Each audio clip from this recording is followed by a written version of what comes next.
today in EVE Online. It is Wednesday, August 26th, 2020. I am Matterall here with Caleb, Killa B, Arya, Cable, and a few others. I didn't take a quick look. So let's see what we talk about today. Well, the most obvious one is the one that we were almost planning on putting in the end. But the interest, at least with the guest, makes it that it's valid to actually take that as the first topic. So I think we should kick it off with talking about the server dropout and issues in Eve Echoes, because apparently it's causing a lot of salty tears, and there has been a post out about compensation. Would you take us through that, Killer? Because you have been keeping an eye on it, and well, you're a victim of it, and you're now having an enforced break from Eve Echoes. Yep. So they were doing some maintenance today. The usual, it's the same as Eve in terms of downtime, basically, and they applied a patch to the game. It turns out after they restarted the server after the patch, there was some critical issue with it apparently, and they took the game back down, and it's been down for 9 hours. They are pretty okay. Like, they're pretty active in terms of communication. They've let everybody know what's going on. They told everybody they're not entirely sure how long it's going to take them to get the servers back online, and they're compensating everybody with 50,000 free skill points. That was until 1600, so like an hour ago. And then for every hour it takes them on top of that to get the servers back online, we get another 5k free SP. So by now we're looking at 60,000 free SP for everybody, which is obviously quite nice. Massive influx and inflation of SP. That's kind of going to speed everything ahead even more, isn't it? I'm loud, apparently, according to Twitch chat as well. Maybe I have to let me see if I can be a bit more quiet. But yeah, it looks like the Echoes community, at least the part of the Echoes community that's not very familiar with how that usually works, is pretty upset about it. There's a lot of angry people in Discord. Me as a Season Eve player, I'm just like, it's patch day. Yeah, it's patch day, guys. It's just something that happens. It's not like I'm not used to it. For me, if usually some shit breaks. Granted, I don't want to. Sometimes I feel like I'm too mean to CCP. Whenever I go on these shows, I just talk shit. I can't remember the last time the servers were down for 9 hours or something after a patch. But sometimes the game just is worse after the patch, and we'll see. It used to be a thing, right, Killer? We've grown a little bit accustomed to servers being way more stable and patch days being a lot less of holy shit, this is going to be bad. But in the past, it was like almost default that when CCP announced there's going to be a big patch coming up, everyone would shift to a long train because they knew there was the risk that, it's going to be delayed, and it might be a good idea to have several days left skill training. Yep. Yeah. So I'm not too mad about it. Yeah, I'd like to be playing the game right now, but instead I'm getting some work done. I'm talking with you guys right now, and at least I'll get some free SP in return. So I'm pretty happy still. I understand that for the community that the larger part of the Echoes community that's probably really sunk into the game at this point, they're kind of upset because they're losing an entire afternoon's worth of playtime. That sucks, right? Like, if that were to happen to the game that I'm super addicted to, I would be upset as well. So hopefully they'll get it fixed soon, and we can all go back to flying mobile spaceships. Well, it's also I almost felt like it was not a perfect launch, but it was almost too good to be true, right? Because they didn't have any of the things that you would normally expect with these first day MMOs. Yeah, I thought the launch was pretty smooth. I played on launch day. Obviously, trade hubs are full, but that's just a thing that's been happening since day one. There were some initial issues where, for example, Ian Ursta, which is a jump system, like 2 jumps from Jita, a high-sec system, which was one of the starting systems as well for people. And Ian Ursta was so full because it was also one of the main mission hubs, when you accepted missions in Range of Jeddah, that you weren't able to warp to mission beacons in Ian Oster anymore. And on the first couple of days, that caused some issues because basically to be able to actually play the game, you have to take the first basic tutorial. And part of the basic tutorial is to warp to a beacon in your starter system and defeat some rats.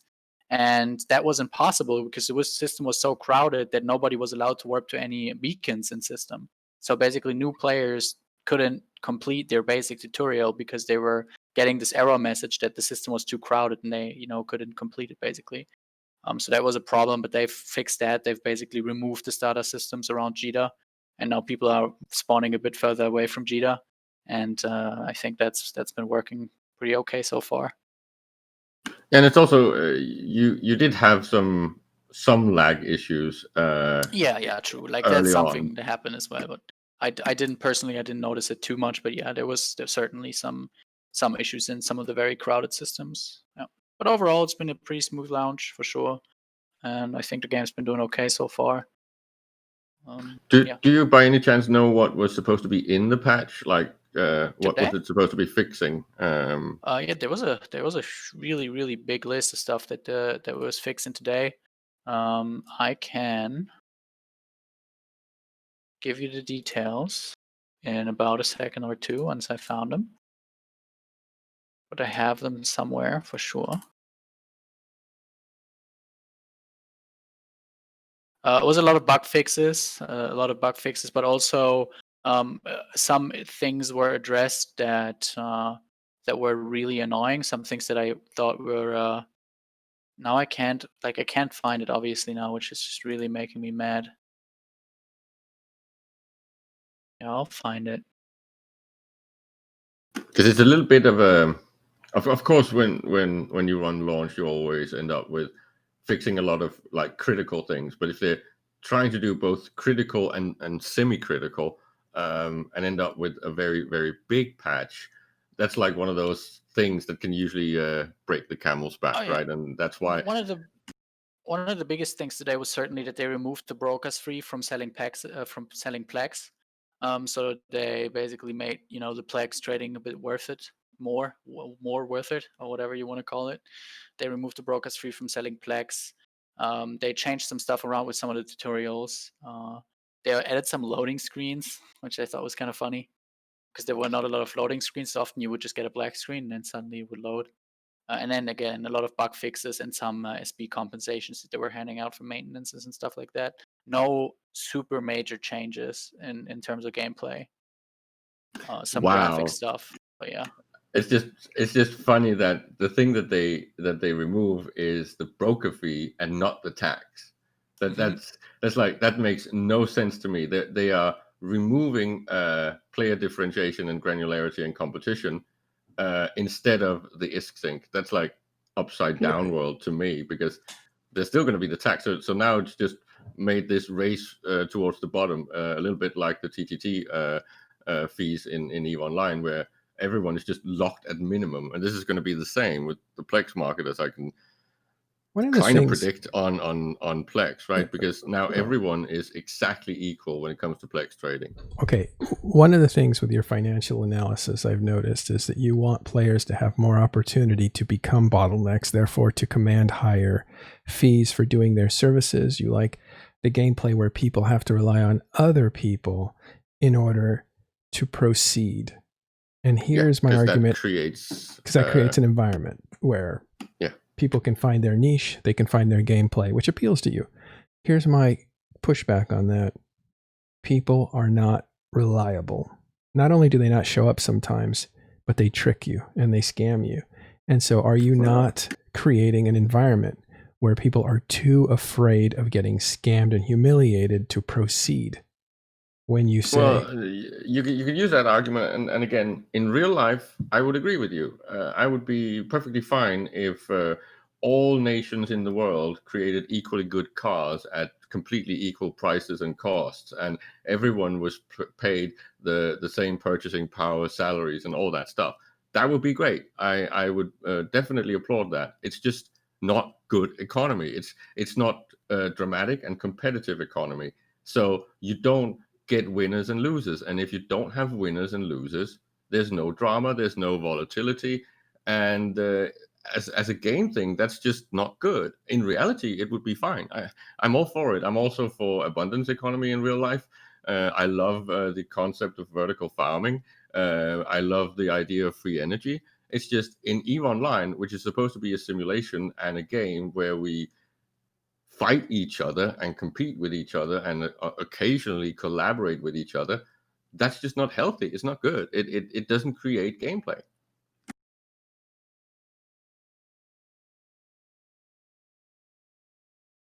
I think actually, because players are so apt in a situation where they're not held responsible for their actions, right? Like you can create an alt and disappear, lose all your bad karma. If you dirty up your name, you just switch names if you don't really care about that.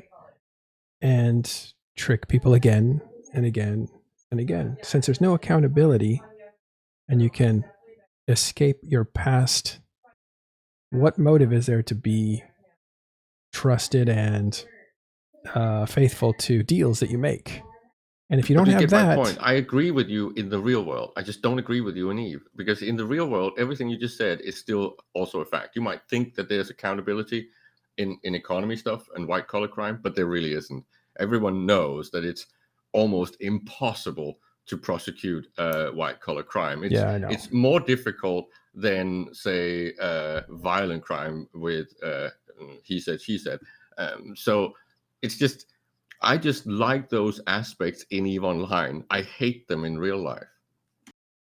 It is harder to prosecute, and it has been over the years getting harder and harder to prosecute white collar crime. It's hard to prove and all of that, but it seems to me like there is at least social pressure you can bring to bear in real life, right? You're seeing that with what they call cancel culture. I don't think it's cancel culture. It's just kind of boycott culture, and that's been around for ages. Or if it's or actual boycotts that are called against companies. They're actually complaints against where they're advertising. And so you can have some social controls that you can't have in EVE because people can shrug it off.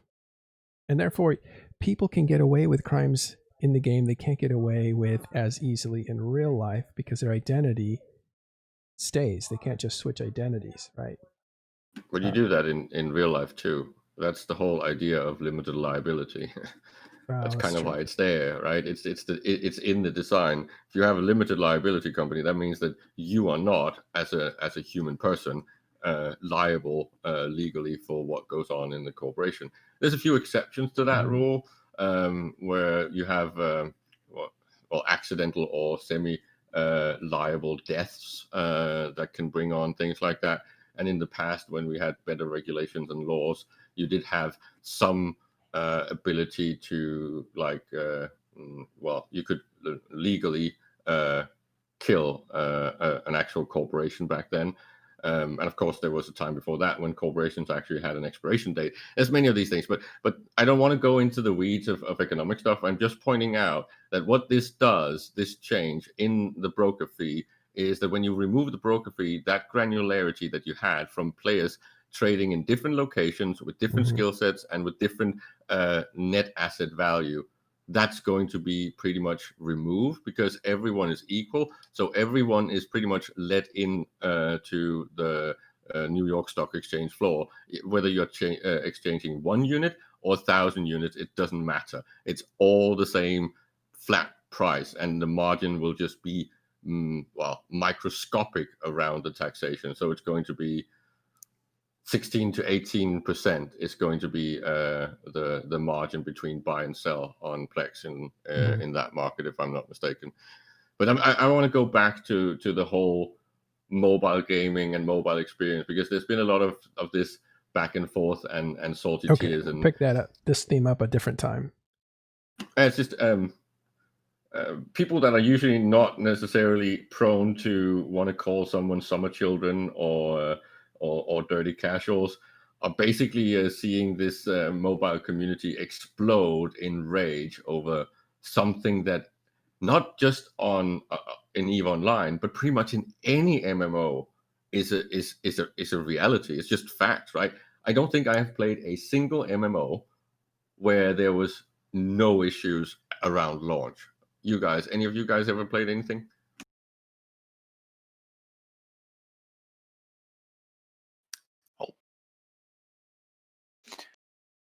I remember the Cataclysm launch for World of Warcraft. That was to be fair, almost all expansion releases for World of Warcraft are pretty big pile of steam. Last one was alright, but yeah, I remember the classic WoW launch. That was fun. It was me logging in, and you would just sit on a position where the wolf that you would have to kill 5 of for the first quest in the game, you would just sit on a respawn point and just try to auto attack it before like any of the other 50 gnomes sitting in the same spot would auto attack it. So certainly, certainly Burning very Crusade, dude. Burning certainly very Crusade. interesting experiences. Yeah, I didn't play WoW back then.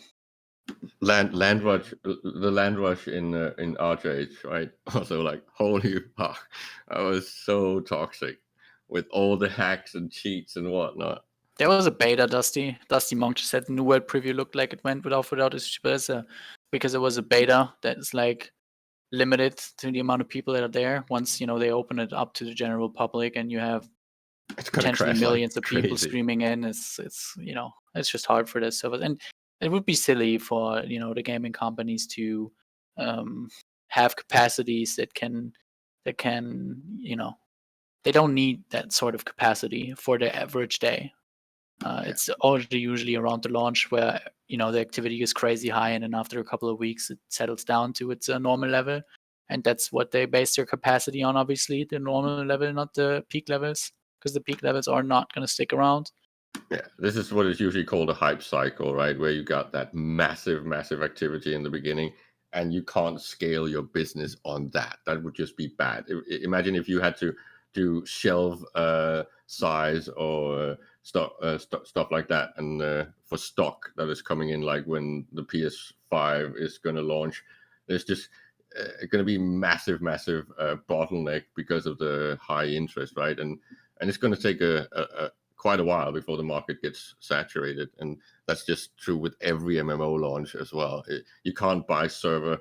Well, maybe you could do that today, actually, technically. Area, isn't it true that you can kind of scale the way you want when you're doing virtual server stuff?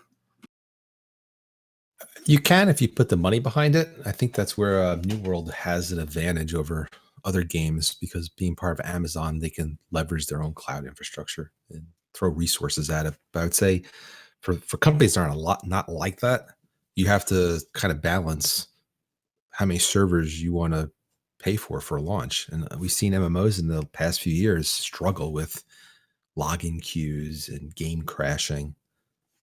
And Echoes really didn't have that. There was no obnoxious login queue to join Echoes. It wasn't crashing every hour. Is that pointing towards a nice and better future for MMO launches in general, or do you think that's a fluke? I'm hoping it's going to be a trend, because unfortunately, a lot of it's due to the players. When a new MMO comes out, everyone rushes it to try it out, and just to see if that's the game they want to play. And a lot of players aren't going to stick around, but you get that insane rush that almost every company that's going to release a new MMO has to expect to some level and prepare for. And the whole thing with now chat is very focused on New World and yeah, the whole Amazon product. And of course, when Big Daddy has a massive service, they might actually be able to pull off a perfect launch. But this is just funny because I think Killer almost hinted at a little bit of this. EVE Online players seem to always be testing out and playing every single new MMO that comes around. And we already seem to have a massive representation, of course, in EVE Echoes, but they're also just standing in line and queuing up for things like New World. And you guys were talking about that other one, Killer, what's it called? Ashes of Creation. Yeah. Scheduled for, well, probably 2021. Yeah, I mean, honestly, like, that's the thing, right? Like, that's MMOs are the genre of game. Like, I'm not the kind of person, I don't really enjoy, Modern Warfare or like Valorant or whatever. It's not my kind of game. I do play it occasionally with a couple of my real life friends, just for a game or two, because I want to hang out with them and game with them. But it's not a game that I could play 8 hours a day. The only games that I can play for long hours is MMOs. So I'm obviously on the lookout, and I like space MMOs a lot, obviously, but I also do like fantasy MMOs a lot. So, and right now there's only there's not a lot of fantasy MMOs out there that are very active still and then good at the same time. So obviously any sort of new fantasy MMO that could be interesting, like New World or Ashes of Creation, I will check out, and hopefully they have a nice sandbox aspect to them as well. There's a couple good theme parks MMOs out there, like World of Warcraft. I do believe it's a good game, right? But it's obviously, it doesn't have any sandboxy to it, and games like Ashes of Creation and New World, to some degree, they do look like there could be some sandbox elements in them, which is something that I enjoy a lot about games. I think it's cool that you can claim a part of the land or whatever. That's something. The only fantasy MMO that I've seen the whole sandbox thing pull off so far is actually Albion Online, which I think is doing it pretty well. But it's obviously been out for a while as well, and I haven't really gotten a foot into that. That Albion is actually they have they took a few Eve devs with them when they left, and funny fact, at least one of the devs that stopped working for CCP and didn't necessarily work for Albion was massively and actively playing Albion, and played a big part in rolling out API services over there. It's just funny how EVE Online and Albion have this. Well, Albion is like the light version or the decaffeinated version of EVE Online, right? It's a smaller version, but it's got that longevity potential that every other MMO that's been launched since EVE Online came about doesn't really have that. Of course, if you add more stuff to your game, like in Lotro and in World of Warcraft, it still survives, right? But it doesn't have that sandbox automatically longevity thing, right? Yeah, it's the same. Like BDO is another sandbox MMO out there to a degree, and I think BDO is doing pretty well as well. So there's a couple of games. I've played them all. I've played Albion. I played BDO quite extensively, actually, and I've also obviously played a lot of EVE. And those are the games I generally look for. But out of all the three games, I've only been sticking around with EVE so far. I'm really hoping that some new MMO may fill that void, because EVE does leave me with a bunch of time to play other games as well. Yeah, now in war times a bit less than usual, but right, there's always a second game. Do you think EVE Online can be improved to a point where it gets that more constant activity level that is present? I think it already has for war. The people that actually do enjoy, the people let's say people that roam in low sec, or people that mine. I think the last time I actually spent most of my day actually playing EVE Online, being logged in and doing stuff, was when they changed the rock rules, and I was just going crazy on rock mining with my corpse, and it was fun because we were hanging out in space together, we were making money, we were talking on comms, having a good time.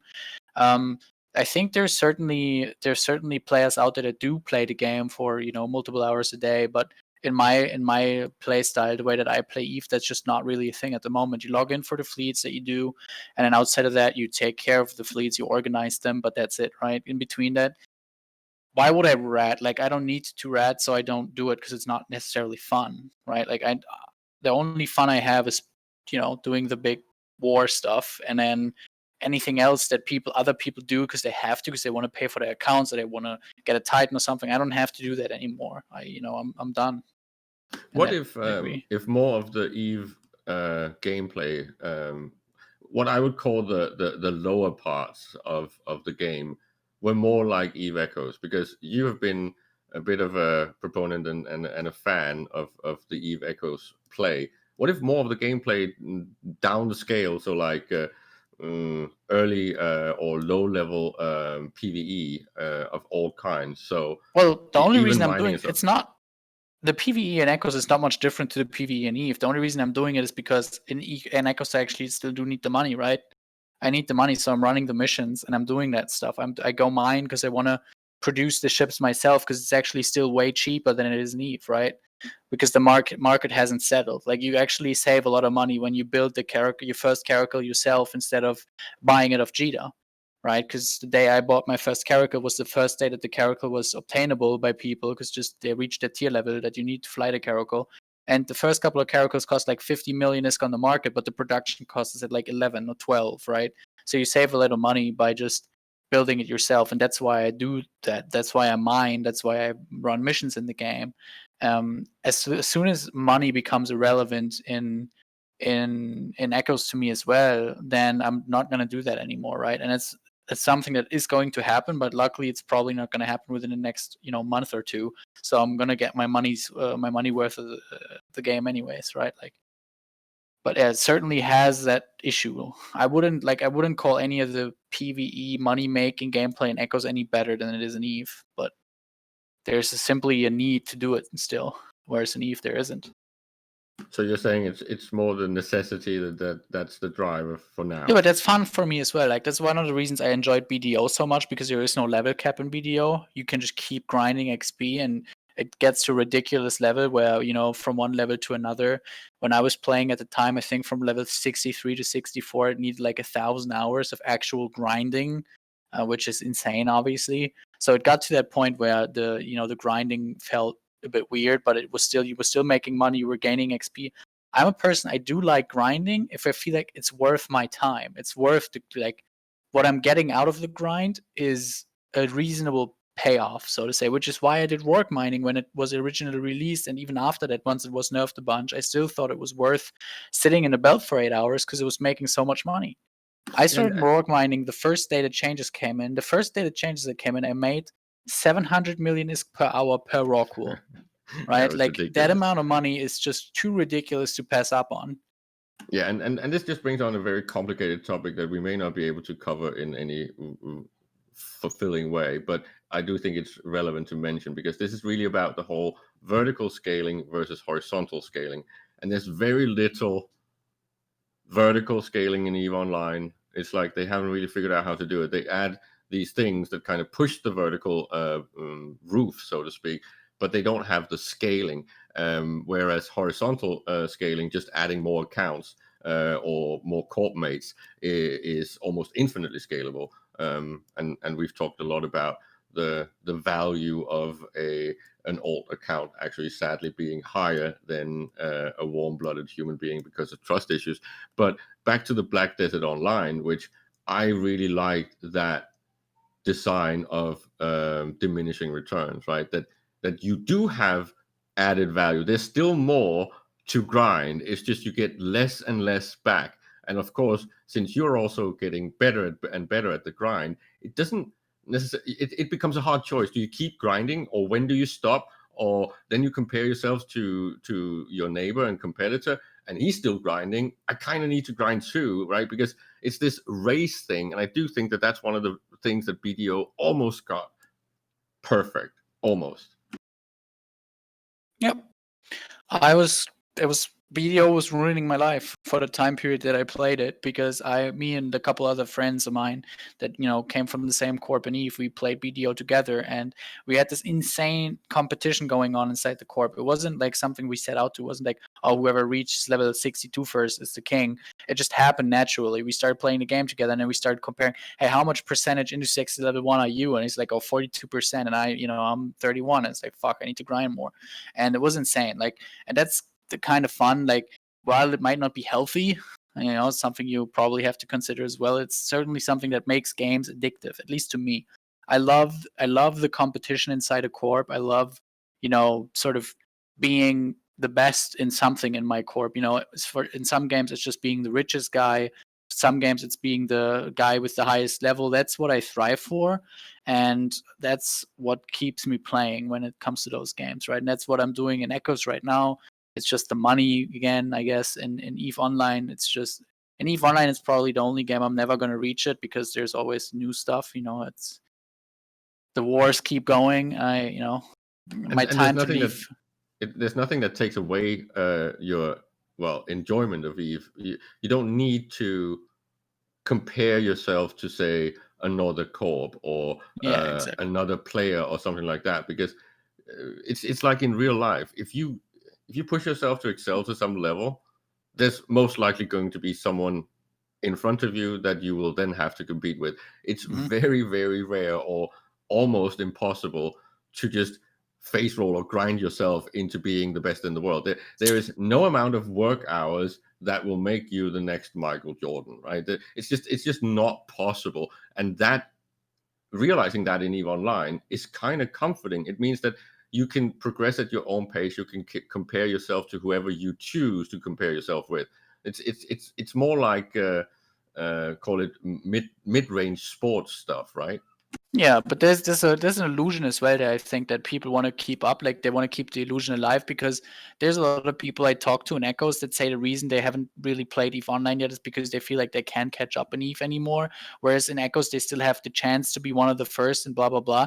And while that's true, I do agree with you that the likelihood of someone actually being the richest Echo player or the strongest PvP on Echoes is still so slim, even if you start right at the beginning, because there's always that one guy that has a super rich father that's just gonna bankroll his like 20 accounts or whatever, or there's a guy that just plays 20 hours a day and you're just never going to compete with them. And that's also something like I got that out of my head a long time ago, that I don't like. I would never try to be the richest dude in EVE Echoes, for example, because that's just not going to happen. But I'm happy if I'm wealthy enough that I can afford whatever I want to buy without having to think about it, right? Like that's basically the kind of like what I consider wealthy, is if I can see something that I like and I can buy it without having to think about it, right? Like that's what I consider being wealthy in that sense. In a game, right? Like obviously it's completely different in real life, but like in EVE, for example, it's for me like if there's a new ship that's being released, like say some super dope Trick Titan is released, right? I want to be able to just say, hey, I like the Trick Titan, I'm gonna buy it, without having to think about it. And that's when you're able to do that, I think that's being wealthy. That's Yeah, my definition of it, and you anyways. can't really. I think some of the issues with that topic is that people don't really have a realistic sense of competition. Like if you take something like competing to be the richest player in EVE, then you mentioned the whole catch up thing. Well, there is no catching up with, as you mentioned, things like the Rothschilds or in real life, right? Or in EVE Online, it's people like Cribber and Entity that's pretty much amassed so much wealth. But this is not necessarily only because they're good. That is a factor. They did do a lot of things that were very unique and brought them a lot of wealth early on that they just kept doing. But it's also that they kept playing, right? So, but you can get in the same class, in the same range. It's the same with FCs, right? There's some really, really good FCs in EVE Online that's played for 10, 15 years.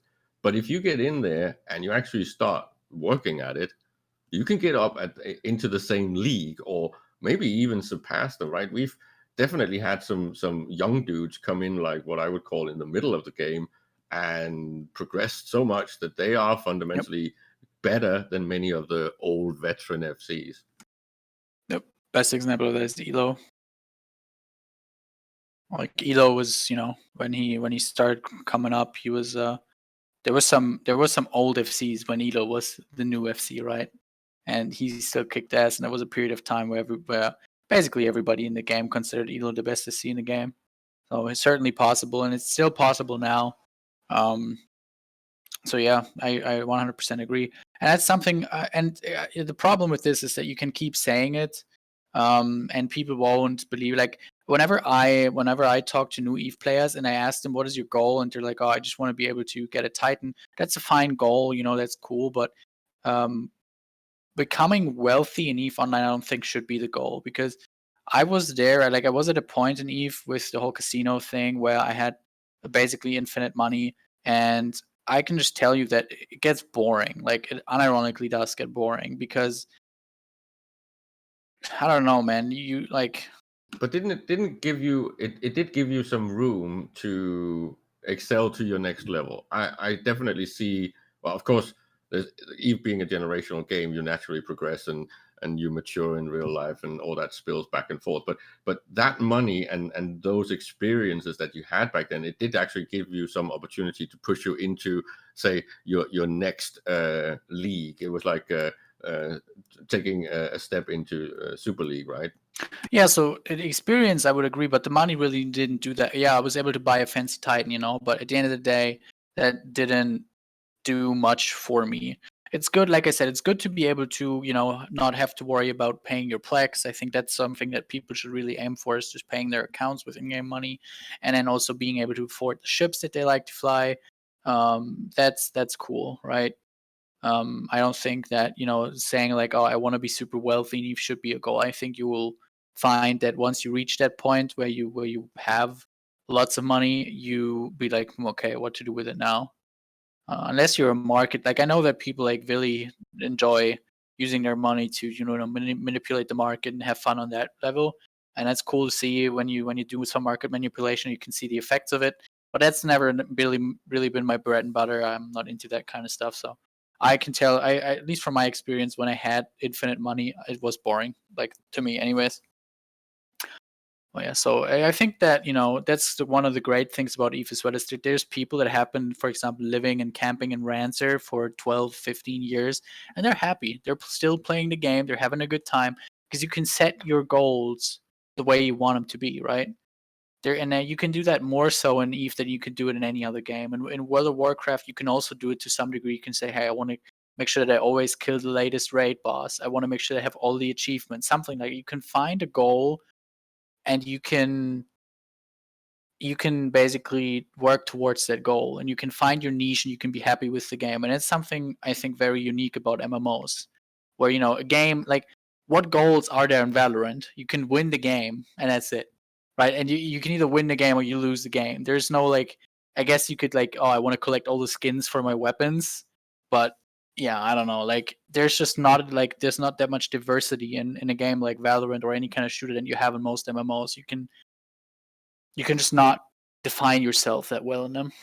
And I think the interesting thing about EVE Online is that the goals that you set in EVE Online does not have the same type of discrete or binary values, right? It's not either or. It's not either you get this thing or you don't.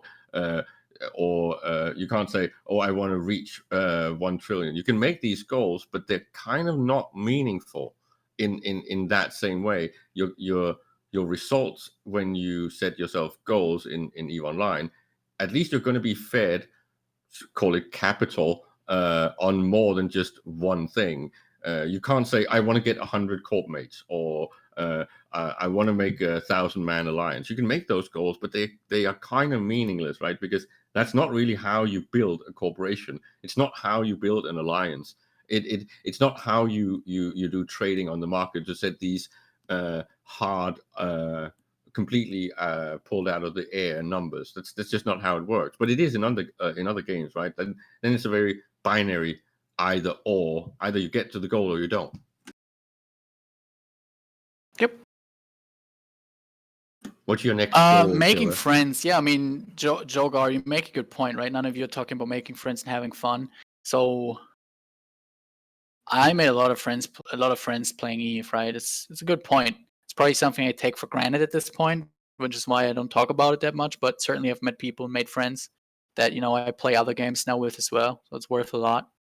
That is not really a goal I go into a computer game with, though. Like, I do like that it happens, but I don't really go, like,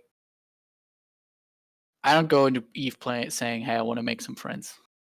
That's just not my expectation in a computer game.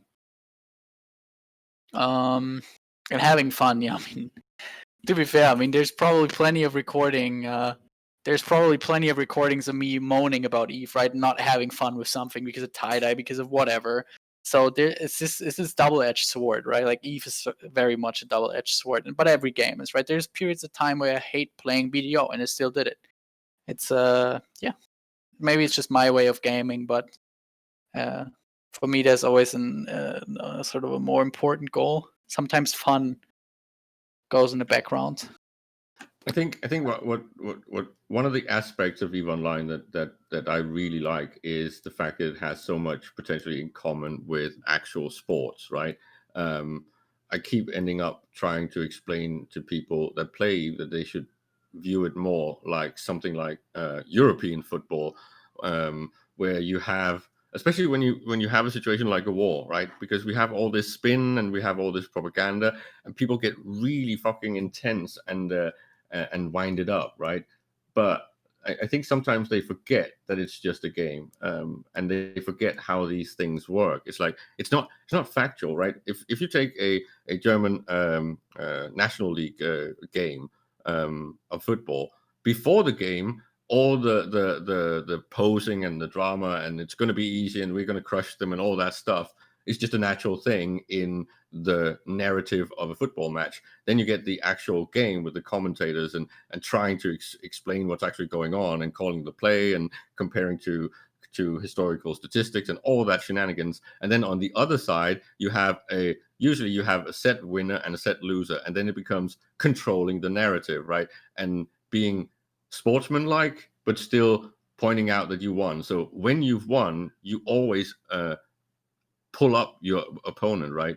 You make your opponent bigger, whereas before the match you always try to make him smaller. It's just all these things are well known from sports. It's just that it feels to me like a lot of the player base in EVE Online has forgotten or don't know how these things work, and the criticism that are out there on coverage and commentating and news and spin and who's the worst spinner. I just get a little bit frustrated at the lack of classiness, and that's why I appreciate the recent Sota from Dunk Dinkle. That's why you watch Dunk Dinkle. Nice segue.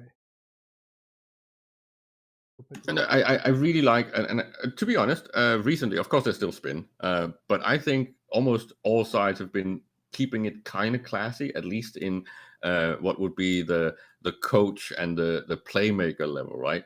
Killer, Willy, even some of the leadership of Goon, some of the commentaries from INN. I think we stayed pretty classy this war, and I've said a few times that I'm not used to this. Maybe it's because the real war haven't started yet, but I like this classy phase at least. What classy? Well, I'm gonna have to go because I actually have to get some stuff done. Latest Killer, thanks for coming by. I'll see you guys around. Okay, low volume, yeah. There's You're like good now. 5 different places to change volume, and they're all related. Okay.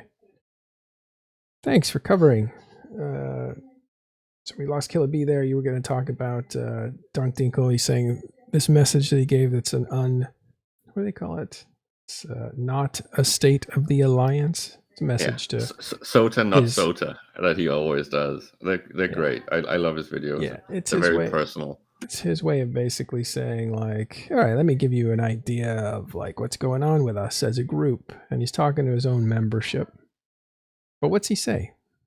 Well, he's basically being Dunk, and Dunk is a really nice person, extremely socially intelligent, and he's kind of I think he's trying to make sure that we all stay classy, right?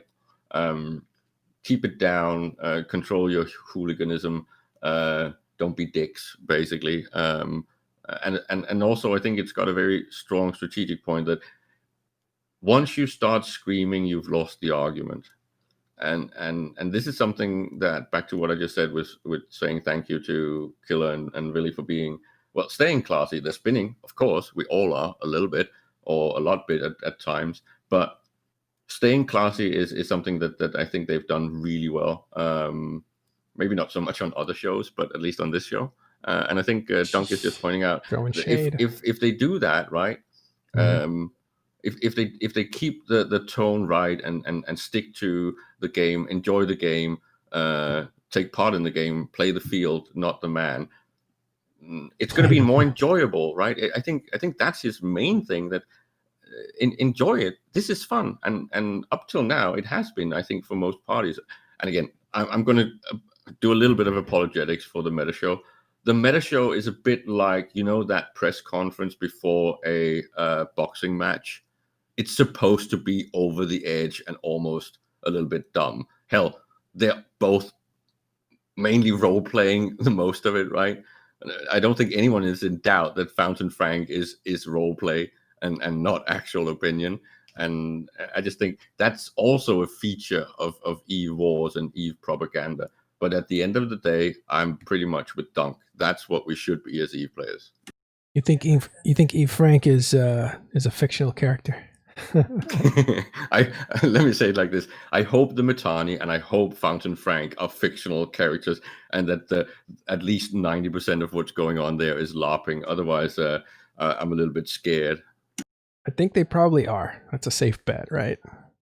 But I will say this about humor, and I don't mean this just in EVE Online. I think in general, humor are what I call the cartilage of the bone structure of human relationships, right? Humor is how you reach out to someone to say, like, are we on the same level? Are you getting me? So is gossip, by the way. Gossip and humor kind of works the same way. It's a way of testing out if someone agrees with you without fully committing yourself to being vulnerable. Yeah, maybe. There is that aspect. Play with that one. I'll be back in a second. Hold on. I have to help my son with some homework. Are you still here, Spot? What happened to you guys? Turtled up? I think they did a little bit. Well, just the whole Trying to stay awake. Trying to stay awake? Is that a compliment? Is it Not related to you. Oh, all right. Better. All right. I won't take it personally. I'll be right back.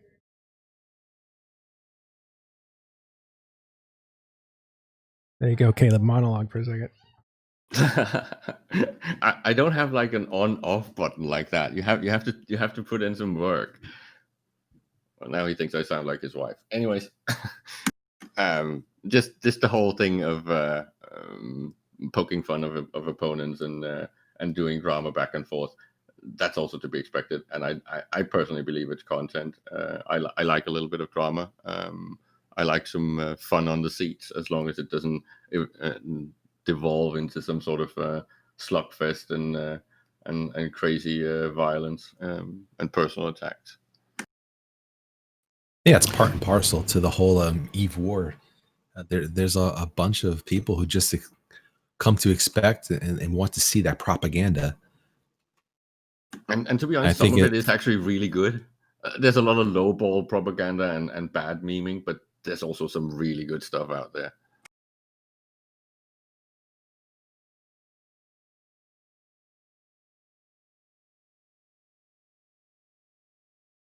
Is it okay to play a character when the character you're playing is a massive asshole? Yes. Would be the short answer. It's okay. Or at least let's say it like this. There's almost like a default tradition for this, right? Mm-hmm.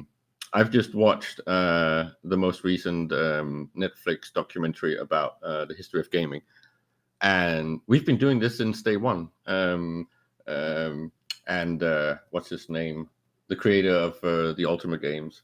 He kind of made it an aspect of his game design that he was trying to counter the fact that his player were consistently being, well, asshats a little bit, right? They were breaking the game. They were being goons before goons were even invented. Because goons is not a unique behavior. It's actually a very core part of human behavior. We could get into the whole psychology stuff and game theory and what happens when you give one of the people in Monopoly too much money to start with, and then they start acting as if they're entitled and all that stuff. These things are just facts. Well, there's some psychology. How we behave. There's some psychology there. What's that? Massive psychology. If you give a Monopoly player like double the money of his competitors, he will start playing and acting in a way as if he's entitled. He will speak more loudly. He will bang the piece harder on the board. They have all these measurements that they're looking at to see how that behavioral pattern changes. And it's the same with the attitudes of people. The bigger and more wealthy they are, the more costly the car they drive, the more dickish they actually drive on the road, and the the worse they are in cases of dispute and all these things. It's just been studied again and again and again. It's part of human nature, and it's actually fascinating. And I just think it's strange that we lost all those academics that were actually keeping an eye on EVE Online, because there's actually been a lot of things published academically about EVE Online, but my personal suspicion is that it kind of died when EVE went into what I call stagnation, because it's not as interesting if the simulation is bad. If the setup is not as realistic, you can't really use it to do academic experiments and data collection. All right. Well, I don't know what Spod brought up, but the idea of, do people use this game to act bad for fun, to do something they don't normally do, or actually is this a game they use to relax their facade and act the way they actually want to act? It's something that we debate a lot.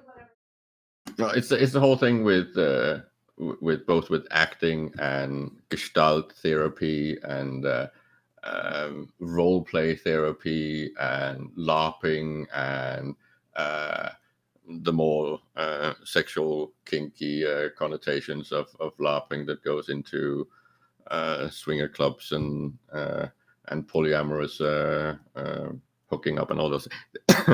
It's a lot, right? It's just where are you headed?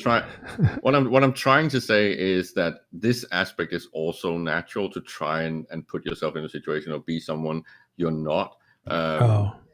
It's trying out sides of yourself or of life that you might not normally do.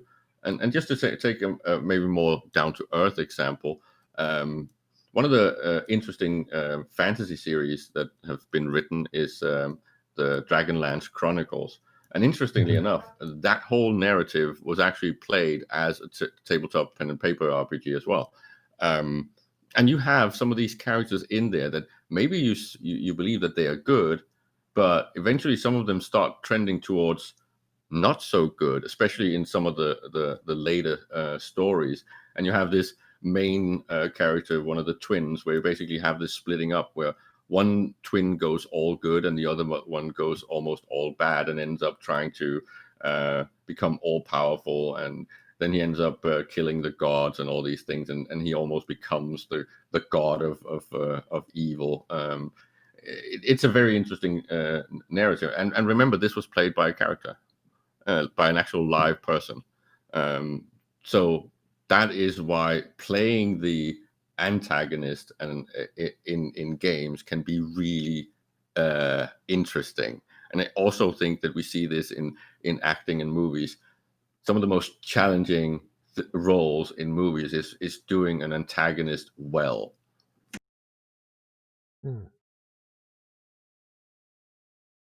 Because otherwise it ends up being this lawful good, chaotic evil, binary stupid thing, right? Which is not really realistic and it's not interesting. This is one of the things I don't like about the Star Wars universe, or at least the way many people view the Star Wars universe. I think there's a little bit of a joke in there that they've kind of flipped what I would call good and evil on its head, because the Jedi are fundamentally totalitarian, at least initially, and the Sith are basically rebels that are trying to be allowed their lifestyle, or the fact that they want to have emotions, and the Jedi control emotion or almost make it a bad thing. There's all these subtle things as well, but usually it's just, if it's a blue and a red saber, well, blue is good, red is bad. That's how most people see it, and that's very relevant in EVE Online too, the way that our organizations work. Well, that's interesting. Yeah, I didn't think of the Sith as good guys ever. But well, I'm sure somebody does. You're not expected to have emotional ties or relationships. Even friendships are almost superficial, whereas the Sith are strongly emotional, following their passions, their desires, their ambition, and stuff like that. Maybe it ends up in path of aggression and vengeance and jealousy and all those things. But that's a human trait, right? They just then make it so that those feelings never subside again, which is completely unrealistic because it's almost impossible to live several years completely in anger or completely in vengeance or jealousy mode. It's just it would wear you down, which is funny because if you look at what happens to the Sith face, the more he becomes Sith, it's kind of the same thing, right? The more tired he looks. Well, he gets bloodshot eyes and weird crackly skin, as if he's completely like suffering and physically being destroyed, right? And this is also a fact. If okay, now it gets a little bit dark, but if you've seen people after trauma, right, PTSD, depression, divorce, their face changes. Yeah, their face changes. They sink. They lose weight. They stop eating right. They stop sleeping right.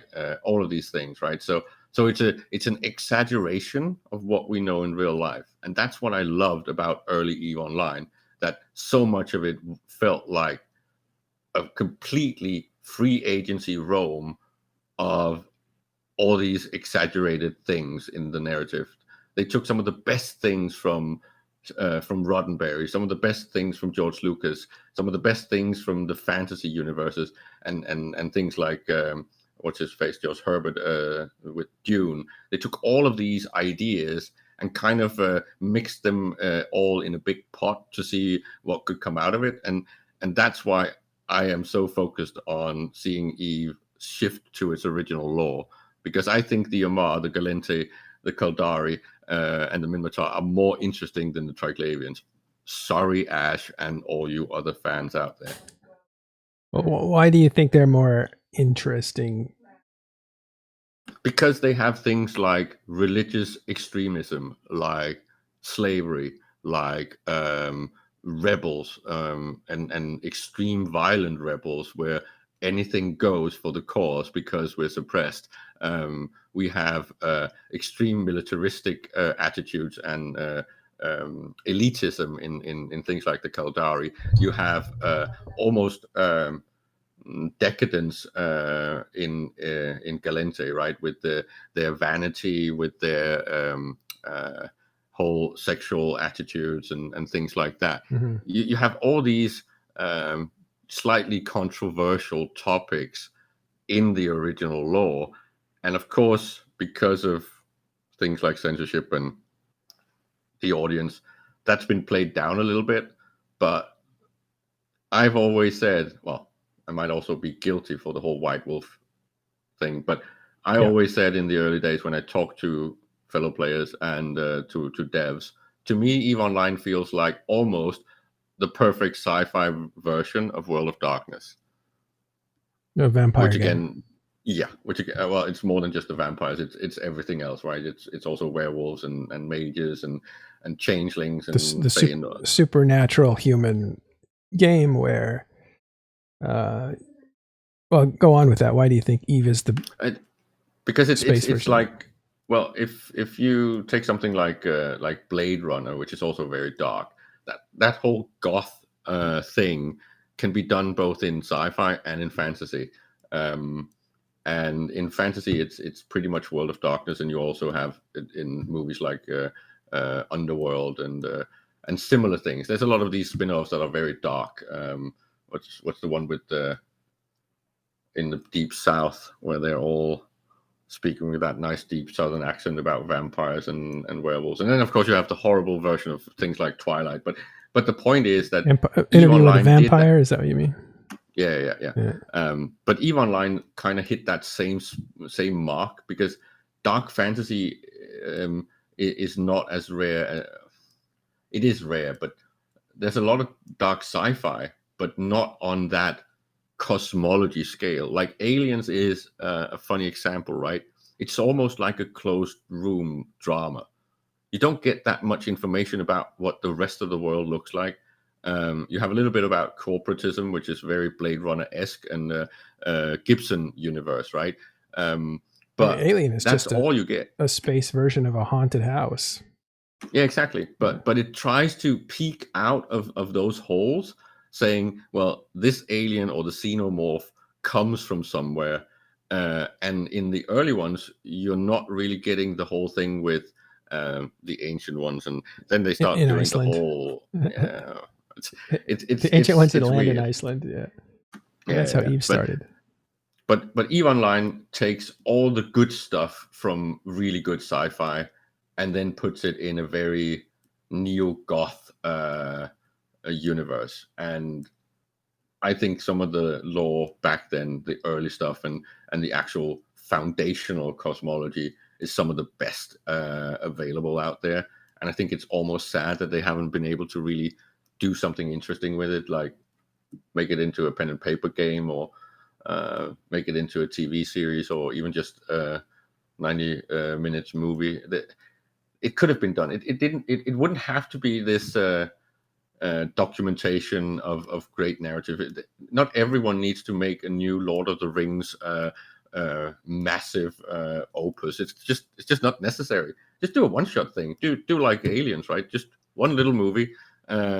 You get a few hints of the universe and the cosmology. Done. Mm-hmm. And it doesn't even have to be expensive. I think the more shadows there are for the imagination to crawl through, as opposed to your visual understanding to know, the more interesting things get. As long as you can make some relationship connections to that darkness, like there's, in other words, you can see me in this room, let's say, but we presume the house goes on, but you don't know. But if you can give some hints about the house that goes on without actually showing it, it becomes a more expansive experience than only seeing what you believe.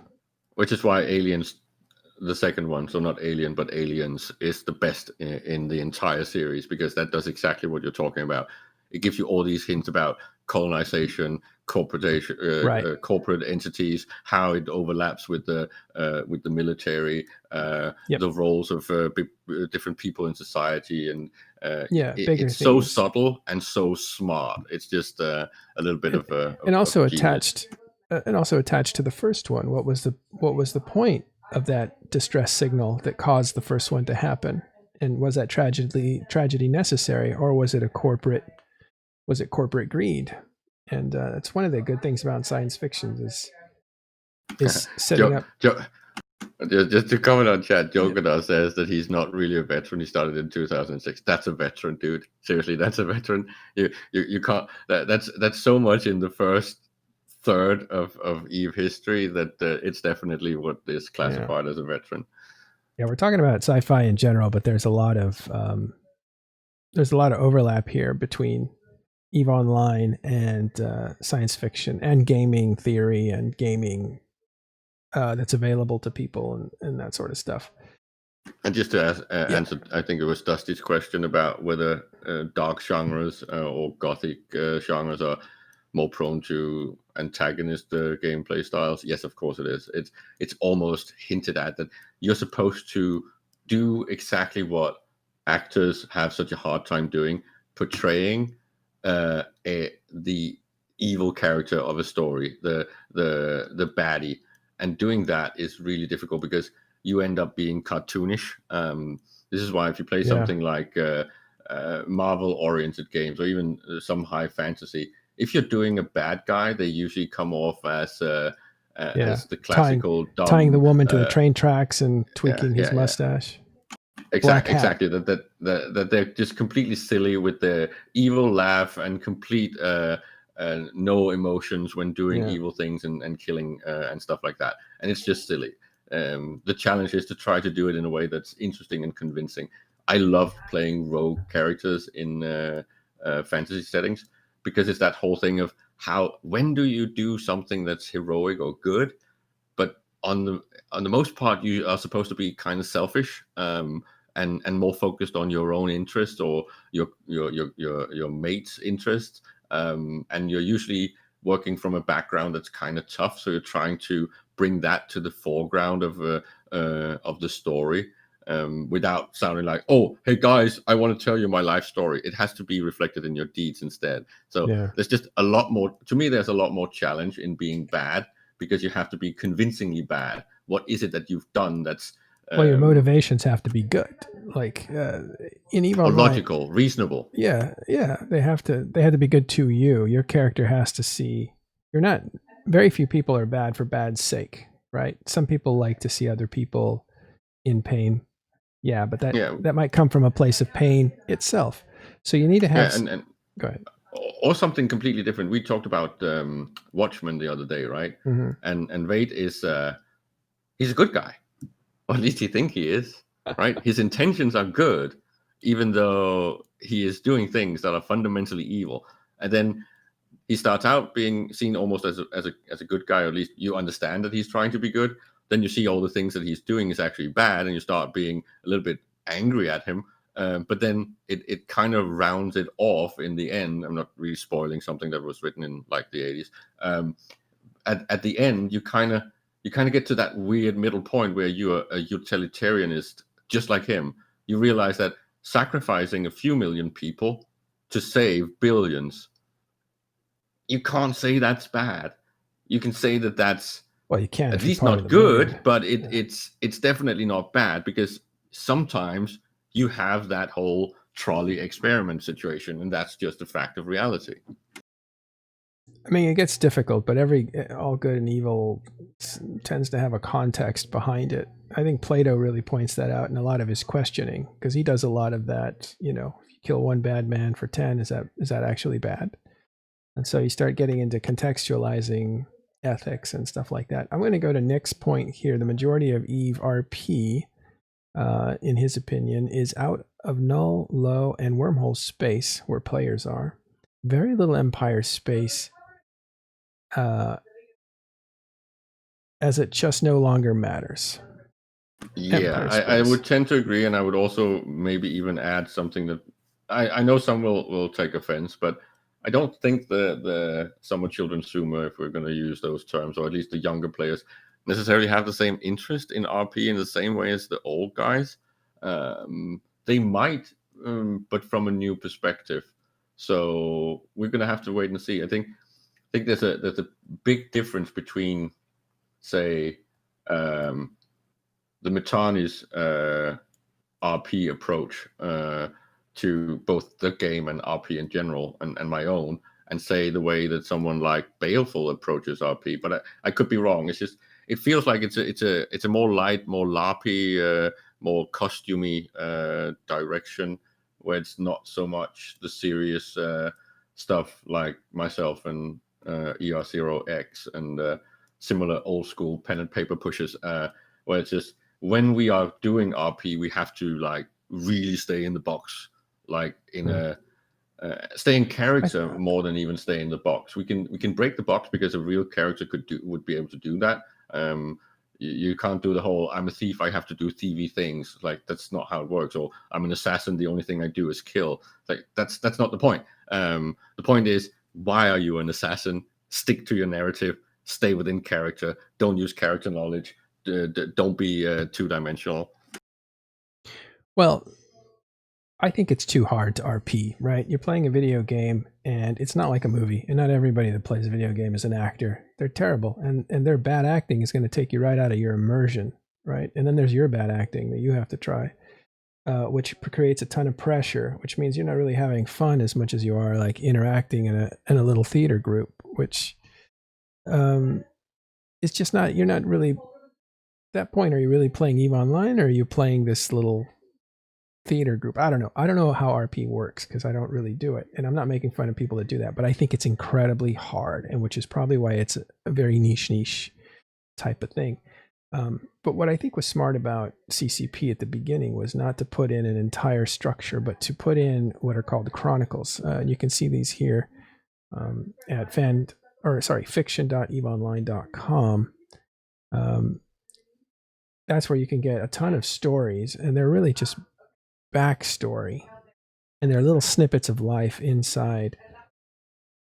And the really fascinating part about that. One second. Some of them reveal things that you already know about in EVE Online, such as a certain module and how it was invented and stuff? Go ahead, Caleb. Oh, it's just there's two fascinating things. It's that they kind of do these circles on a big board, and then it's just a little bit of a tiny clip of the whole cosmology, so you can kind of fill in the gaps yourself, or decide how you kind of fit into all of this narrative stuff. And the fascinating thing to me when I started playing EVE Online was, this is so much like reading a rule book of World of Darkness, because they do exactly the same thing. You're reading these technical rules and things about how dice rolls work and stuff like that, and then you get this kind of 3-page thing, which is kind of like a scene from somewhere in the game, so to speak, with some lore elements and examples of how, say, a werewolf actually behaves in gameplay, and then back to rules and back to explaining technical stuff and mechanical things, and then you get another little snippet of this lore stuff. So it's very, very similar to how all World of Darkness literature actually felt. Yeah, let's go back to that. This is actually fiction.eveonline.com. Check that out. It doesn't have just Chronicles. Those are short stories, like a page long. But you also have actual documents and short stories and backgrounds and stuff like that. So this is a whole comprehensive. And if you really want to learn about EVE Online in a book form, we'll just go to EVE. What's it called? EVE. Help me out, guys. Source book. Oh yeah, the EVE source book. Yes. Yeah. So check out EVE source book. It is.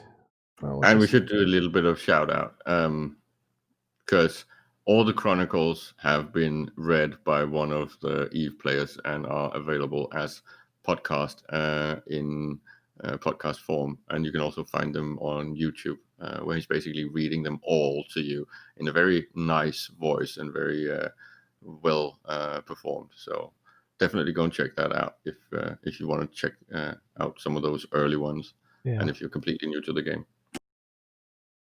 I don't always want to point to Amazon, but I'm sure you could find it there. It's called EVE Source. It has beautiful artwork like this. And I've read it, and it's good. And it took a long time to build, and it's got beautiful artwork in it. I think the type is a little small. You know, I think Torfi's style of making small type was like great because it's very designy, but it's not so great when you get older and you need reading glasses to like read everything. Well, I'm pretty sure that Torfi Franz would have been a very active reader of Edge magazine, which was huge back then. It was like the thing to go to, right? Edge magazine and Designers Republic was massive in the late 90s and early 2000s. And that was like the standard that we all tried to follow. And the Eon magazine kind of bears a few resemblances with that as well. Yeah, so EVE Source, that's one of your guides. They also made a frigate book. Did they ever make the cruiser book? Yes, they did. They did make the Ships of EVE. Just to take this a little bit further, because all this lore stuff is amazing, and there's all this old things available to go and check out in EVE. And then there's, of course, the play-up story, right, with Andrew Groen's book. And the way that he approached the EVE universe, the EVE player community, and the way that he basically wrote that whole thing is really fascinating. And it is like the key thing to maybe pick up if you're a new player and you want to have a fast understanding of how deep EVE is and why it's different than any other game. Because you can sit here and listen to people like us, and what we say is a little bit with waffle. What are they talking about? What does that mean? It's nonsense, most of it. And that's true. But if you read that book and if you watch his presentations, you will get a very fast introduction to why EVE is different. And especially because of the generation thing, that it's such a long game that's been going on for 18 years. And everything is old and everything is new all the time in EVE Online. I'm going to, okay, if you're new to EVE Online, there's a couple of you that are. I'm going to recommend a book for you to start with called The Imperium Age. Imperium Age. I'll find it for you. Yeah, that's if you're into lore, right? But if you want to understand what you're getting into and what you're joining as a game community and the deep history and the huge potential that we touched upon a little bit of this early in the show when we talked with Killer. But I think then Andrew Groen's book is really what you need to read, because the characters in there, that's what you could become, right? That's the important factor. I don't agree. I think if you're starting out in EVE Online, you don't want to see what trails have been blazed by players to understand the culture. Besides, that culture is long gone. I think what you need... I don't think it is. Yeah, I think it is. There's similar things still around, and you can bring your own culture. There's plenty of room for new stuff. All right, let me finish my recommendation. But the Imperium Age will explain what a Capsuleer is. It'll explain the relationship of the empires to the Capsuleers. It kind of sets the stage. That's the first book. There is a continuation of that with the Burning Life, but that's more like Chronicles. And then the Imperium Age rolls into, I don't see it here. Here it is. A book called Templar 1, which is actually part 2. And this is both written by the same guy who worked at CCP, who actually wrote a lot of those Chronicles, Tony Gonzalez. And Templar 1 is the same character's second chapter as basically the game Dust 514 appears. So it gives you the backdrop to 514. Imperium Age was released to explain faction war. So if you want to know why faction war happened, right? Because the empires were actually at peace up until 2008. And then they went to war with one another. And the book tells you why. That first one, Imperium Age. In fact, that was the faction war expansion. So they wrote a book for an expansion, which is quite good. Now, later, once you read those and you have an idea of the environment, then I would read a book like Andrew Groen's EVE Empires. But because the player history is interesting, and a lot of the people that made history back in 2006, 2007 are still here. They're still playing. So those books are interesting to kind of figure out what the lineage or the heritage of the current conflicts, and because they're semi-eternal. But here's my problem with Groen's book, and I appreciate him and consider him a friend, is I think his research, as vast as it was, couldn't possibly cover all the narratives. And so you have a lot of Russian stuff that's not deeply covered. I think he only has a little bit. You lose details. Yeah, right? and he understood that, and he said that too. He just couldn't cover all of them. I think the Stained Curse relationship isn't covered very well. I think some of the early stuff, there's a lot of stuff missing, and a lot of it's built for fiction, so it's a little different. But Matt, I'll compare this to a real life storybook, right, or history book. If you were writing about the overarching story of, say, World War II, right? When did it start? How did it progress? How did it end? There's going to be a ton of detail that's going to be left out, right?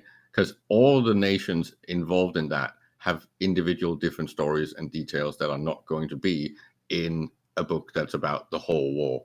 And that's the same with Andrew Groen. He can't cover all those details. He could write an entire story on a niche thing like EVE Market and Economics, which I actually wanted to ask him to write, or maybe a few articles, because he's such a good writer. But all these details are lost. I think he mentions Taggart Transdimensional, sure, but he never gets into but he never gets into the whole details of how all that industrialist stuff has influences all the way up till today, right? He can't. It's a history book. You can't bring it into today. Yeah. And the part of the thing that he says often is that you can't really write about history until there's a cooling off period. So that cooling off period in in EVE Online is 6 years.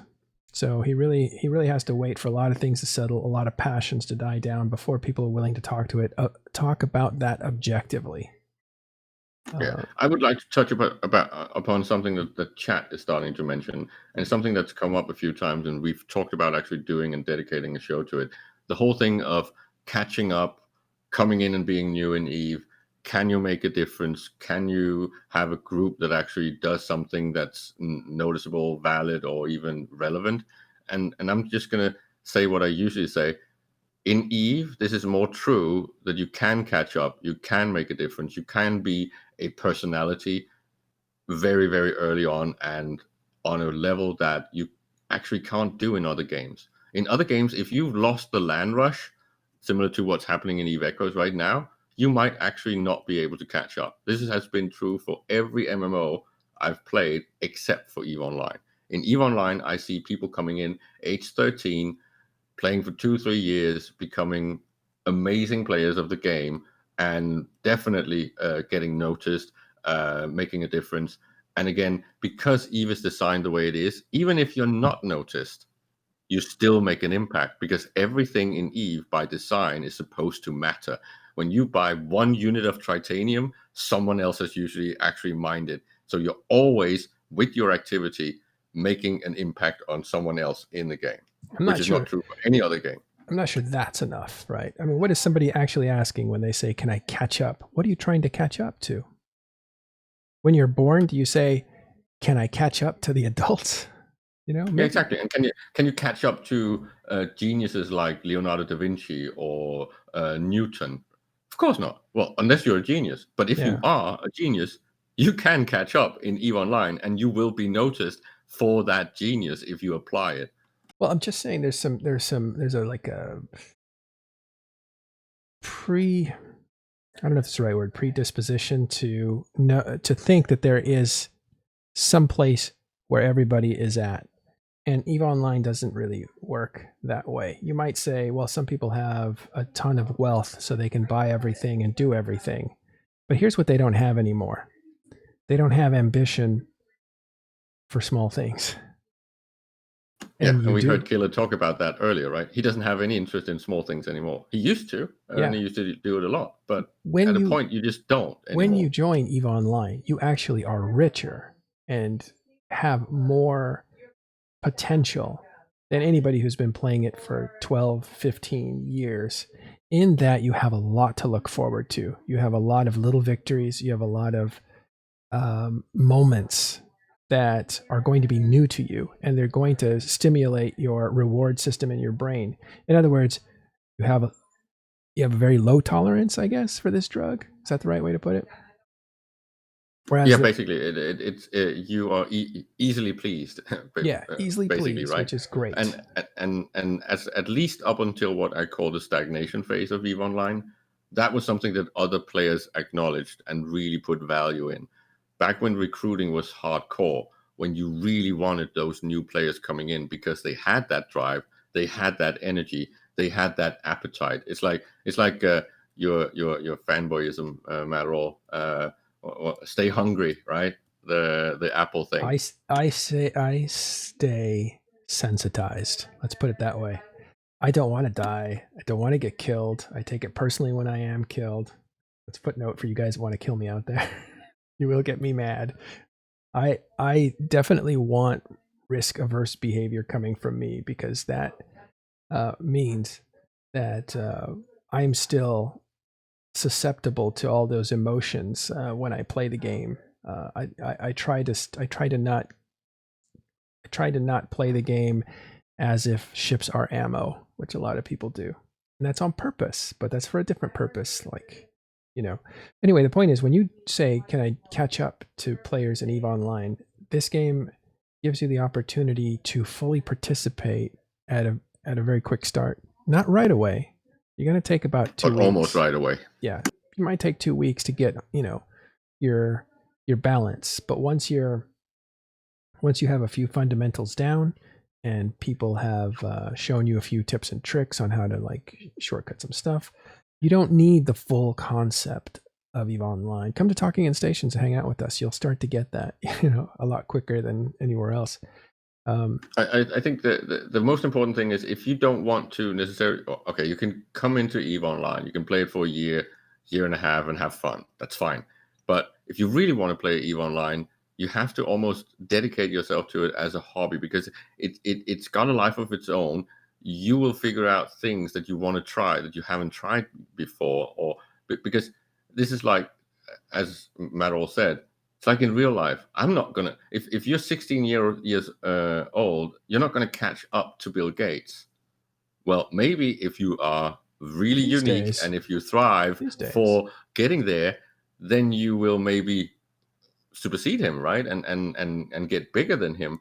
But when you get in, no, you can't. You can't. CCP is not going to give you a consolation. Well, they may do a little bit these days, but they're not going to give you a consolation prize and say, "Here, you are now a level 100 character if you just give us $60." Like that's just not how EVE works. It's much more complicated and like a life. Well, again, it's what are you trying to catch up to? You're trying to catch up to all the money because you can literally buy that if you want to. Are you trying to catch up to all the resources in the game? You can literally buy those. Like you can literally come into this game and just buy stuff right away using real money to leverage into cyber money and leverage into the wealth. I think when you come into EVE Online, there is that, it's almost like I'm telling a child, like, what's the rush to grow up? Enjoy this. This is when you have the most amount of wonder and the most amount of exploration, and things are new, and you don't really want to plug yourself into adulthood yet, because adulthood has already experienced all that wonderful discovery, and now you're just going about the job of life. Now you have responsibilities are bigger than the joys, and so you definitely want to delay that as long as you can. But let's say you just want to catch up because you want to feel like you belong. I think it's also a misnomer to think you have to join a big group to belong. Smaller groups, I think smaller groups have stronger relationships. The bigger groups, what they try to do is create situations that create smaller groups. That's what SIGs are all about. They want you to feel like the brotherhood, and they can't provide it for you when there's thousands of them. And the really amazing thing about EVE Online that makes it so different is you never finish. You are never done with EVE Online. You can come back 2 years from a break, and there's still new stuff that you have to learn. And then some things have actually usually changed, so you have to relearn some skills. So it's not like when you play any other game where, okay, I have finished pretty much everything I can do in this game, and now I'm done, and then I'm going to wait for the next patch. That's never true in EVE Online. There's always something you haven't done yet that you could explore, get into. There's always new people coming in, old people going out, people coming back from breaks that you have to reconnect with. So what's been going on? Oh, you got kids now. Oh, you finished your law degree. There's all these things happening all the time. And the social thing is what keeps the game completely fresh. It's never, ever boring. Well, I think that's one of the things fairly interesting about it. Like, let's say you jump into a big battle and you're stuck in tie-dye. It's not that exciting. I think if you jump in and you decide to go exploring, that might not be your thing. You might say, like, this is super tedious. I don't want to do this. You go away from it for a while and then you come back. I'll be right back. Yeah, and the game is slower than almost all other games out there. Let's not kid ourselves. If you expect things to happen at a certain pace, that's somewhat difficult to find in EVE Online. It is the fact that it is long and meaningful and deep that really makes the difference. I think in a chat I had recently, I called it an RTS on steroids. Right? It's not an FPS. It's not a very Twitch heavy game. There is some skill, of course, but that's not the main play. This is not a kinesthetically challenging game. It's a mentally challenging game, and but not so challenging that it breaks your brain. You can play this game at exactly the level that you're at, and there's always room to excel. There's quite a lot of steps. I feel like we're just totally trying to sell a game that to people who already bought it. It's like, well, of course we are, but there's always people in chat that okay. I keep comparing EVE Online to one of my favorite books, which is Umberto Eco's Foucault's Pendulum, because it's got this very strange chapter in the beginning a hard read. But the first chapter is like it's cancer. It's like it's complete nonsense and this very technical mumbo jumbo and explaining how sidereal things move and stars and planets and whatnot. It's completely mess. It's like reading a mathematical textbook, right? And most people just put it down. And when you talk to them and said, "Also, did you read Foucault's Pendulum?" I said, "No, I didn't get past chapter 1." It's like, oh, but that's the bad stuff. That's like the filter. That's the doorway that says "fuck off," right? It's like You're not up to this. It's like the door Fight Club where you have to stand outside and wait, right? And it's exactly the same thing with EVE Online. You just have to get past that stupid, horrible tedium, which is usually classified as the learning cliff. But it's really not about learning. It's more about growing accustomed to the pace and the quality of the game. And most people don't get past that. Yeah, I think that's unfortunately it annoys me. It's one of the problems with. I'm just gonna say it. I'm gonna piss people off, but it's one of the problems with some of the attitudes coming out of nullsec is that like we're the game. Everybody just wants to get to what we're doing, and therefore we're the only one that bring people into this game because we have these big fights, and that's the only thing that's newsworthy in this game. But that's also and then here's the second part true, of that. right? If that were true, the second part of that is that the people that arrive are looking for what you promised. And then what happens when they get here? They don't find that right away. So no, you're right. If you are like put on rails straight into null and doing what would be considered null chores and maybe being part of the null organization, if you go there too fast, I do think that you completely miss the experience of playing EVE Online. Of course, you get to meet those groups and you can start socializing. So if you're primarily here for social aspects, I definitely advise people to do that. But other than that, I would stay away from the feeder corps, at least for the first 6 to 12 months, right? Try things out yourself. Figure out what you like, what aspects of the game you find interesting. Try to build your own little group. Yeah. It's going to fail, but it's going to be fun doing it, right?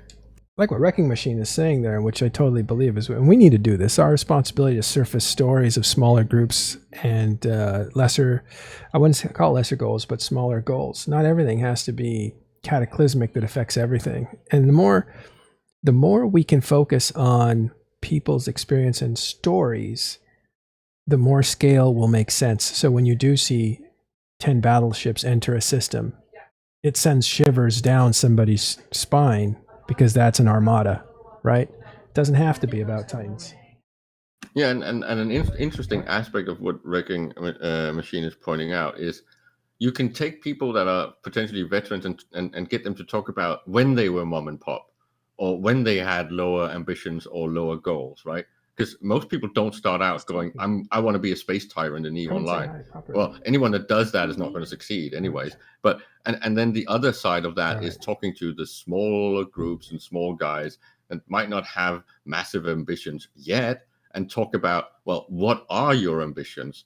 What would you like to see? What kind of next tier stuff would you like to do? Yeah.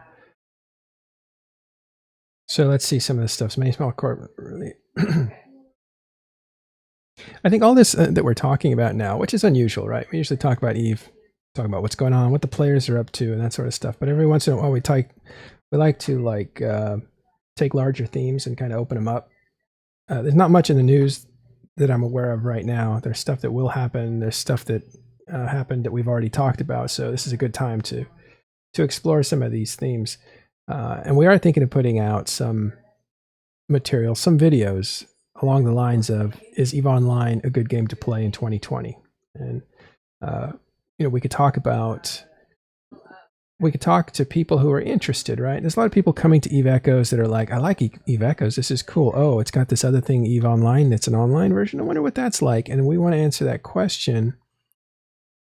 But the big resistance to people playing EVE Online is like, can I catch up? Can I, is it too late? I get that a lot. Yeah, and just to stay on the too late for a second, because someone in chat mentioned it, and I was asked this question yesterday and had to answer it. And I think it's really important because someone said, is EVE still going to be here in 10 years? And of course, most of the cynics say, no, of course it's not. Well, I'm going to say as a veteran, of course it is, because if you look at what's been happening the last year or two in CCP with Pearl Abyss, there is no way it's not going to be around in 10 years. It is impossible for CCP and EVE Online to be closed down within the next 10 years, simply because you have EVE Echoes launching now, which is going to have a lot of crossover effects on the whole community. We will cover this in the future. There's going to be stuff happening and drama and fun stuff. I'm sure of it. But it's also going to feed. People from EVE are going to be playing Echoes, and people from Echoes are going to eventually migrate into EVE Online. So that means that just because Echoes will at least have 2 to 3 years life, minimum, in my opinion. And I'm saying maximum 5 years, right? So that's Max. one title. They said then EVE you had have Max 5. Well, Okay. then you have the second title coming out from NetEase, which is going to be a 4X game. This is not going to launch until like a year or maybe 2. So give that 2 years or 3 years, then you're at a 6-7 year mark. You have the new title coming out from London, which is going to be a third-person shooter MMO exploration game. We're not entirely sure where it's going to land, but it's going to be something that's inspired by all the things you see in the business right now, what happened with Dust, and what you saw with things like Nova. This is the direction that they're trying to go with that title. So that's a third title, right? So wait, what's a 4X game before you go on? Okay, hang on. Let me find the wiki entry. I can't remember it by heart. All right. In the meantime, there is an article that was released by CCP on Twitter. It's a Hilmar interview where he talks about some stuff. We should probably talk about what he talked about later on. Just to get this: explore, expand, exploit, exterminate. It's kind of like things like Civilization, things like that. Sid Meier games, right? So massive strategy, semi-turn-based, semi-RTS. Exactly what it's going to be, I'm not sure, but we'll see. Maybe it's my dream PI on a mobile platform. But again, I'm more interested in the fact that they are getting 2 mobile titles that are not the same game, pretty different. You're going to get a completely new type of game with an avatar-based walking in station-like game from London. That's not going. I'm saying that most likely we're going to hit beta come next summer, right? I think it's going to be announced this winter or early Q1. There's going to be alpha access around late Q1, early Q2, and it's going to have some sort of beta access late Q2, Q3 next year. I think that's my prediction on the timeline. But again, that means that it's not going to launch until 2022, right?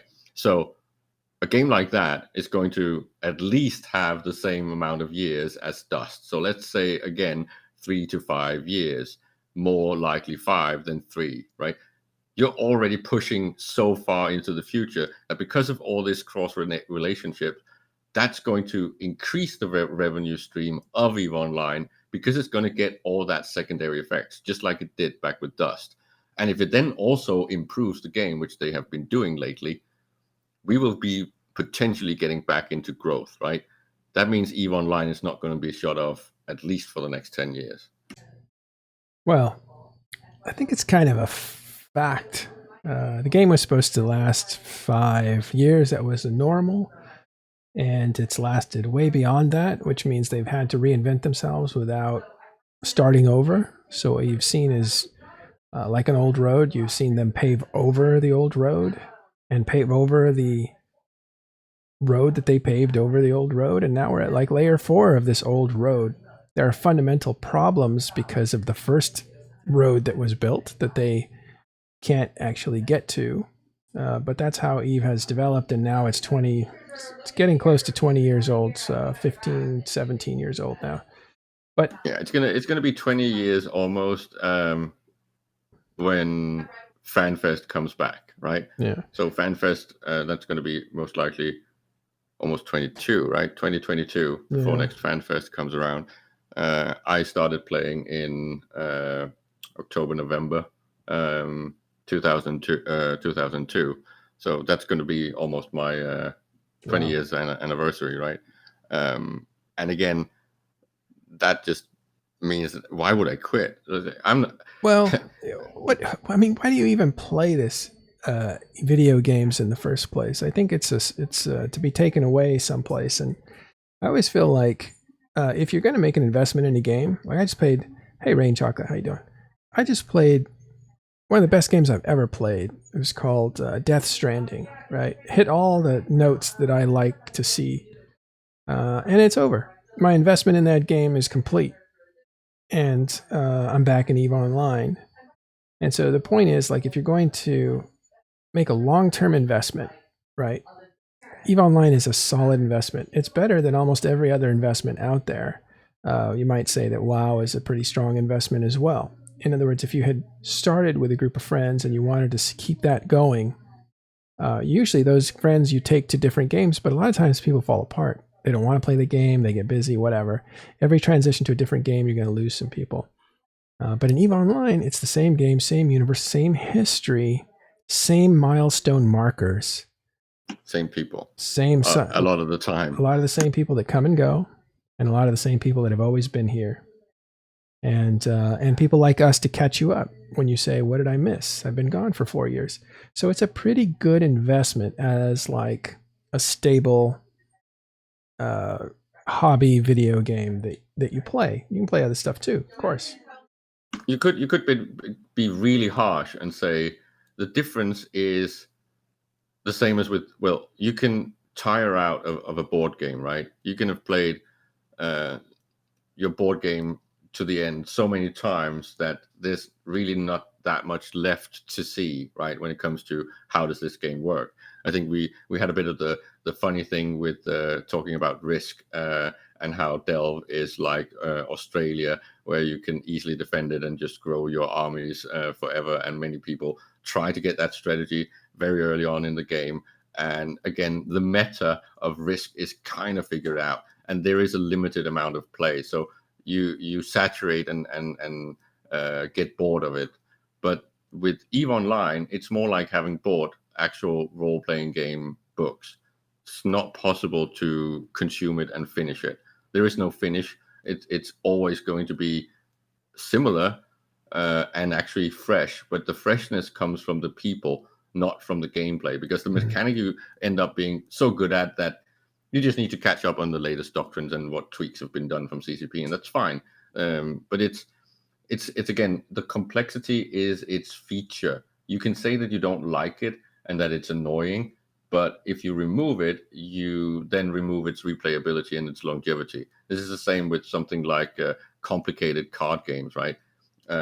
If you play something like Magic the Gathering, those games have not even been finished with the first few cards, right?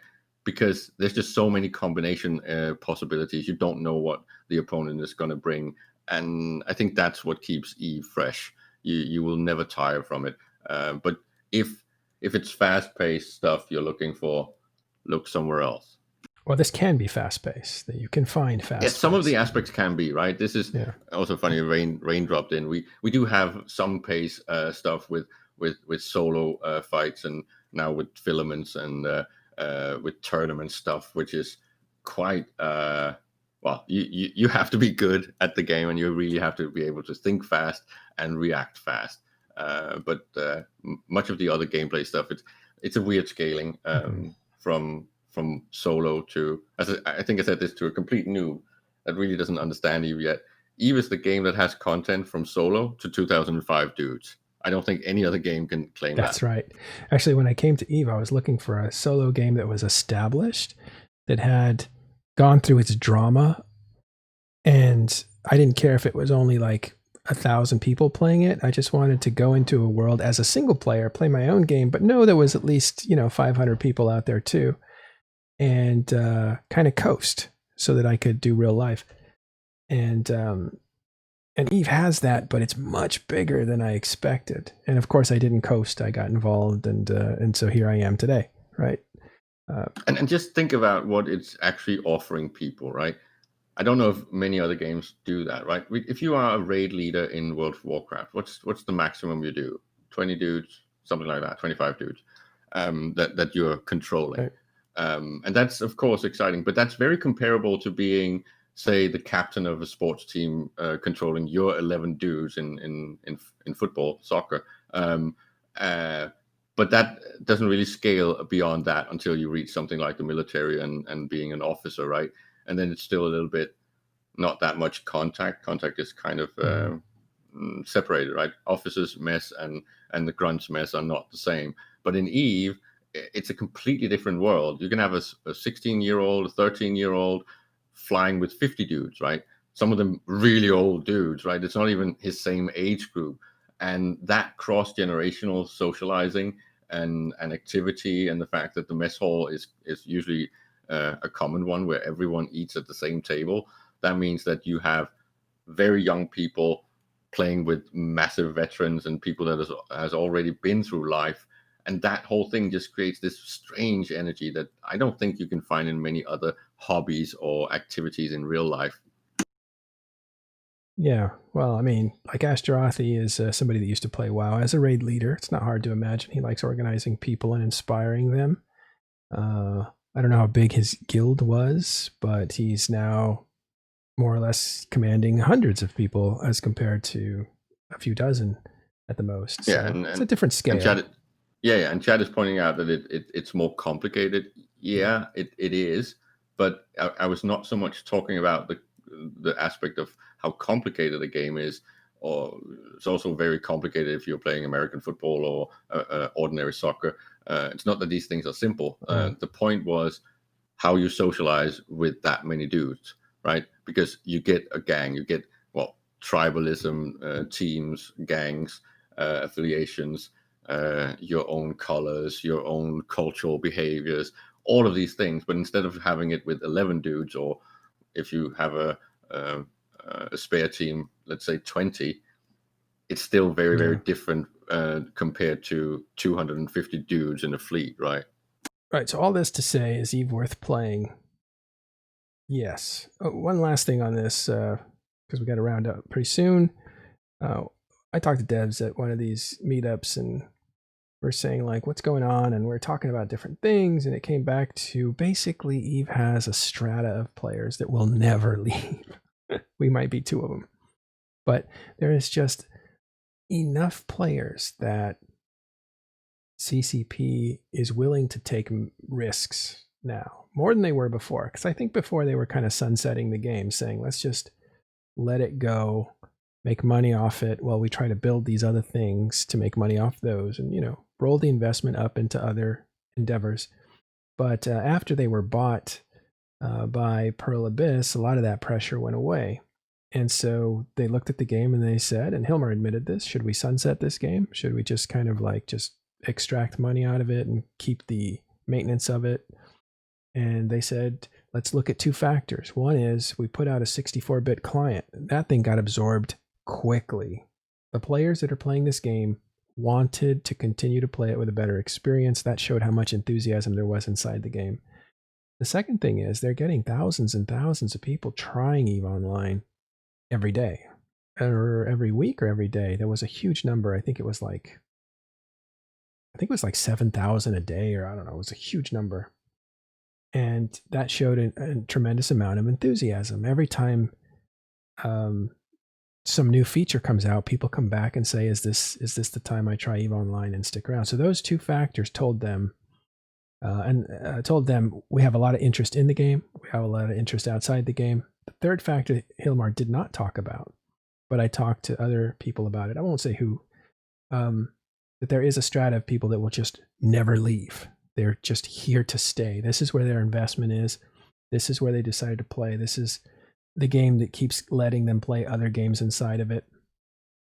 By that, I mean, if you're a PvPer, you might do a little bit of missioning, then do a little exploring, then do a little mining, then figure out how to rig this and how to rig that. And you just have a different variety of games inside the same game. Those three factors will keep this game around long after 2023 or whatever. The point is that a lot of people try to push the sunken cost fallacy into EVE Online players that you're talking about. But I would challenge that and say that's really not what it is. It's got a lot more to do with familiarity and social relationships. The reason I always end up back in EVE Online is because it's very similar to the fact that, well, I've played so many hours of Advanced Dungeons and Dragons 2nd Edition that if anyone out there invited me to come and play a session, I'd accept almost instantly, because I know it, I love it, I play have D&D. always loved it, and I will definitely dedicate the hours to play with new dudes, right?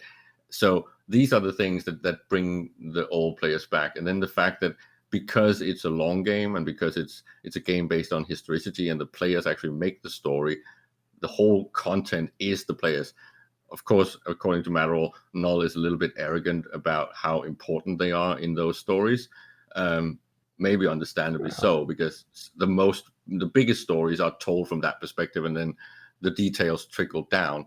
But it's not like coming back to a game like World of Warcraft. There might be new content, but there's no new stories. So I don't have to be caught up on the content of the game.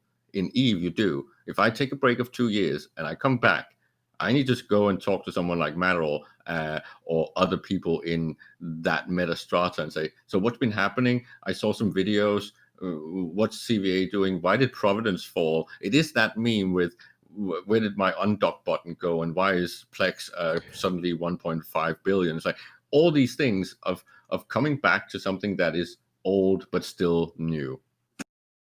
Don't ask me about Providence, because we want to get Providence people on here. We're talking to a few of them to give their side of the story, because every time I talk about Providence, I say that Provi's ended, and they don't like that. So let's say it's in transition to something else, some new form of something or other. But yeah, in any case, EVE Online, is it worth playing in 2020? Yes, it is. Can you catch up? Yes, you can. In fact, you actually come in with an advantage of experiencing things for the first time. And that's kind of funny. Again, let's go back to that. It's like somebody saying, I want to watch this movie. Is it too late? Well, yeah. Well, no, okay, just a very important part. The worst part of EVE Online, when it comes to that whole catch-up feeling, is over. It was long ago. It was the first 3 years that it felt like everyone was racing as if it was a sprint. Then they started figuring out, oh my God, this is not a sprint, this is a marathon. So you can catch up. All the worst part is over. It's just get in here, figure out how it works, get past that, oh my God, I don't understand anything, tedium. Yeah. When you're past that, you might actually end up being hit and bitten by the bug, and you're never going to leave. Yeah, I think in a way, EVE got its adolescence out of the way. Now it can chill out and really entertain, right? When you're young, you're struggling just to establish yourself, and I think it's past that phase, and that's a good thing, because you don't have drama. Even when I got here, which was a few years later than everybody else, there was still a lot of there's a level of internet toxicity that was bad in general everywhere, but it was also here in EVE Online. Because it's a global game, you got the toxicity of Europe, you got the toxicity of America, all mixed together, which was kind of interesting. And a lot of that kind of cooled off as people chilled out, but I think the game also chilled out. It's become a lot more mature in the way that it handles themes and handles people, but also it's very brutal still. I always think of EVE Online as the professionals video game. I know that sounds arrogant, but literally you have art. It's not you even have wrong. Science. You have psychology. You have some of the top level themes in life playing out in this game among people who are distinguished in real life, who are professionals, who are grown and established people. So you're playing against some of the best video game players there are as far as strategy and manipulation and all that stuff. And you're playing it in this beautiful science fiction world. And I think that's the merger that really works. It's pleasing you grow while you play, right? Yeah, and you test things. That's so cool that you feel that growth.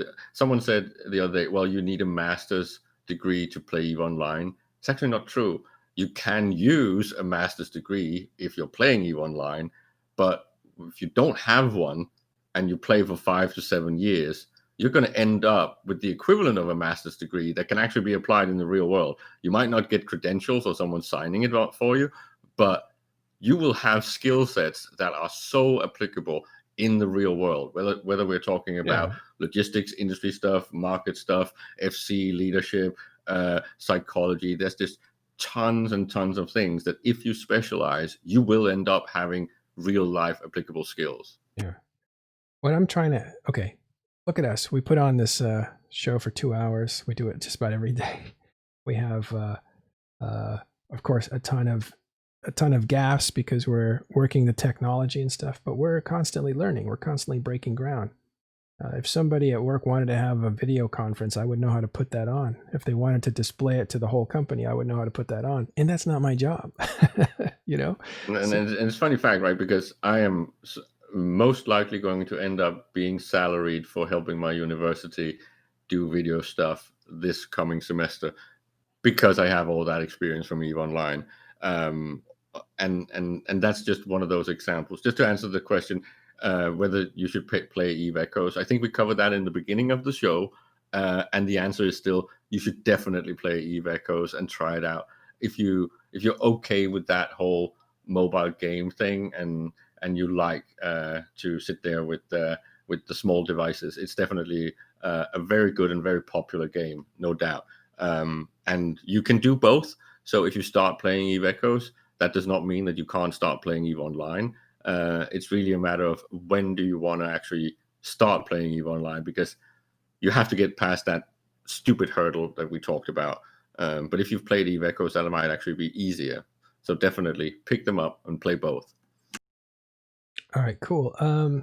I think we might have to wrap up soon, but I do want to point out a special guest out there, ISD Thalak. I believe he is an ISD member. It is the longest standing ISD member. His anniversary just passed 8 years working as He's going to get his sword soon.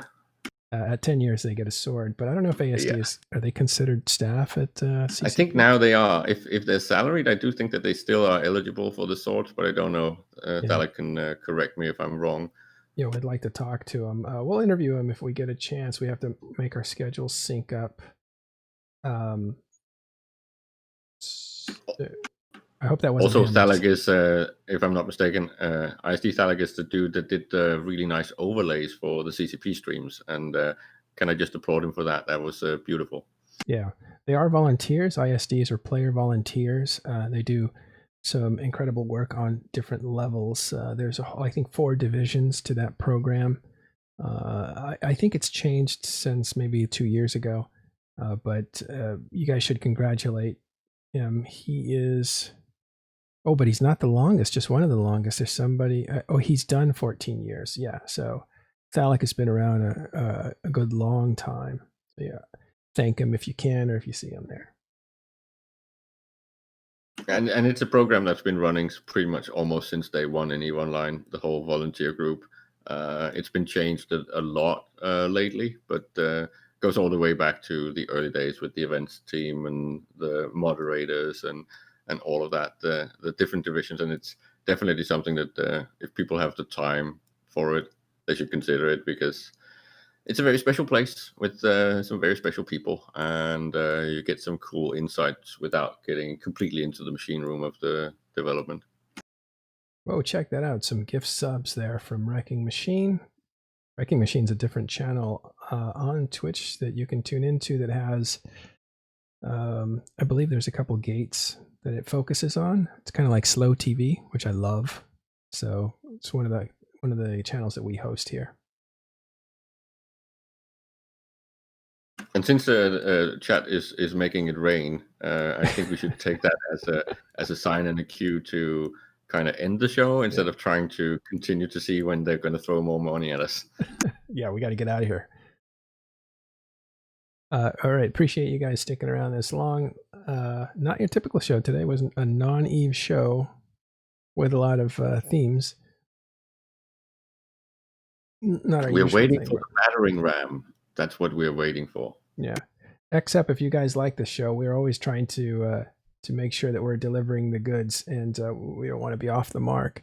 It is a little self-indulgent to talk about our perspective on EVE Online, but we try to analyze it as well. Even stuff that we don't agree with, we'll bring up and stuff. But And if anyone in the viewer chat right now, if anyone out there has any of those good stories, even though they're only running mom and pop stuff, please drop by Discord so we can have a conversation. And if you're willing to actually share some of those stories on stream, because this is really what we're trying to do here.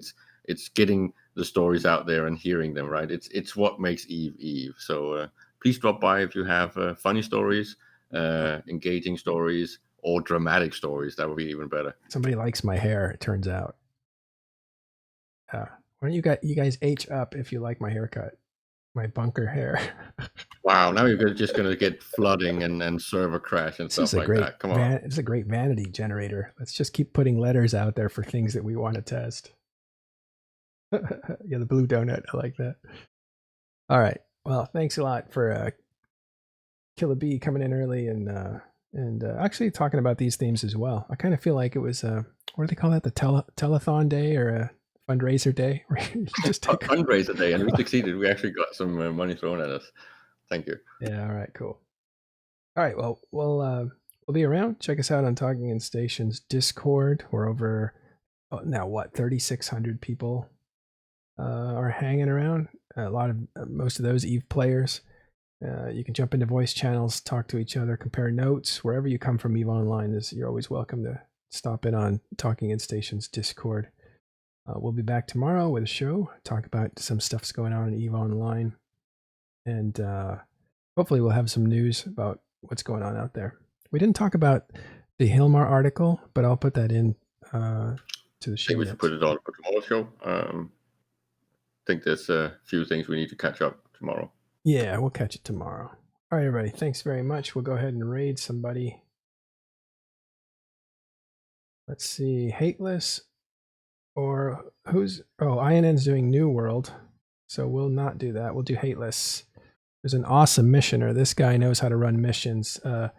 He's a genius at this. So if you want to learn how to make some money in EVE Online, this is your guy. Check him out, and we'll see you tomorrow. I didn't see enough H's. So I'm gonna have to like step it up. Okay, see you guys.